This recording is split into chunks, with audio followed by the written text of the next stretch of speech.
বাঙালির মাথার কি বুদ্ধি, আজ থেকে 15 দিন আগে সেই ফেরানো হাসাছে এই কতক্ষণ ফেরানো হাসাছে। আমি তাজ্জু হয়ে গেছি, এই কবে মিশরের জাদুঘর পড়ে আছে একেবারে বাঙালি বুদ্ধি করে হাসিয়ে তুলছে। এরপরে গত পরশুদিন থেকে দেখতেছি এই ফেরাউন আবার কথা ফুটিছে। এই ফেরাউনে বলেছে, ভাই তে তোমার নাম কি? কই আমার নাম ফেরাউন। তে তোমার এই দুর্গতিকে করছে, আমি জালেম ছিলাম, মানুষের ক্ষতি করেছি, আল্লাহর বিরোধিতা করেছি, এই জন্য আমার এই অবস্থা।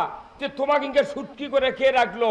করছে এই জন্য রাখা হয়েছে আমার থেকে যাতে ওই জালেম বান্দাগণ শিক্ষা গ্রহণ করে। কি মানুষের বুদ্ধি রে বা! মরা মানুষের মুখ দিয়ে কথা ফুটাচ্ছে। মরা মানুষের মুখ দিয়ে কথা ফুটালে বোঝে, অথচ কোরআন হাদিসের কথা বোঝে না।